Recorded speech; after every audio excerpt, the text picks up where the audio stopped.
First time mo lang yatang makikita si Kawhi Leonard na mag-react na ganito in the NBA. Pero bago yan mga idol ay atin mo ng pag-usapan itong si DeAndre Ayton dahil ngayon ay under fire nga siya sa kanyang ginawa sa kanilang recent game. And I think alam niyo naman na nasa portent na nga itong si Ayton mga idol matapos na i-trade ng Phoenix Suns. At alam niyo ba ngayong season ay hindi magandang nilalaro niya. Nanggaling siya sa 18 points per game last season, ngayon 12 points na lamang. And then mga idol, samahan pa nga na itong epic fail na ginawa niya. Tingnan nyo yung mga screen na sinet ni DeAndre Ayton mga idol. Literal na ghost screen ang kanyang sinet mga idol at wala ngang epektado na just player. At dinaanan lang siya mga idol at parang wala nga siya doon. Kaya nga itong ilan sa mga sinabi ng fan na ginagaya niya nga daw si Kendrick Perkins mga idol. Sabi naman ng isa na masaya nga daw itong fan na ito ng Phoenix na wala na itong si DeAndre Ayton.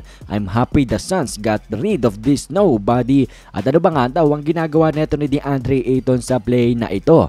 Abay, mala prime Kendrick Perkins nga daw itong si Ayton dito sa kanyang ginawang ito. At may payo naman itong isang fan. Sana nga daw ay nag-roll to the basket na lamang siya for an easy rebound ng dahil wala nga daw bumabantay sa kanya. So yan nga mga idol ang ginawa ni DeAndre Ayton na talaga namang inasar siya ng maraming NBA fan at panigurado daw mga idol mapapasali nga ito sa Shangri na full moment.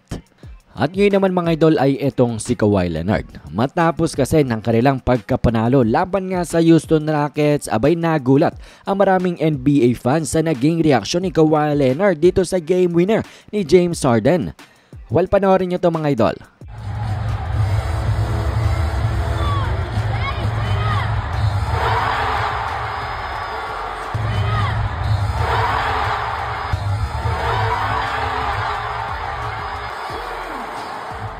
At sabi nga at reaksyon ng mga NBA fans, I never seen him this happy before. At ito nga daw ang most emotion na ipinakita ni Kawhi Leonard since his Toronto days. He ain't been that hype nga daw since 2019, since manalo siya ng championship. Never seen Kawhi this hype and I don't think he got that excited winning the NBA title.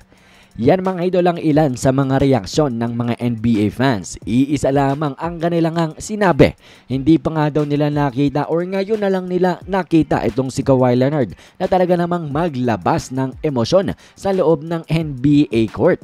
Agree nga ako mga idol sa sinasabi ng ilang mga NBA fan na talagang mas matindi pa daw ang emosyon na nilabas ni Kawhi Leonard sa game winner nito ni James Harden kesa nga sa naging championship nila noong taong 2019.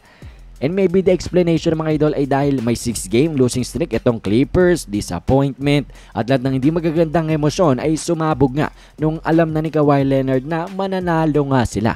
And maybe that's the simple explanation kung bakit ganito ang emosyon ni Kawhi Leonard. First time lang natin makita in a while na maglabas ng ganitong emosyon si Daklo.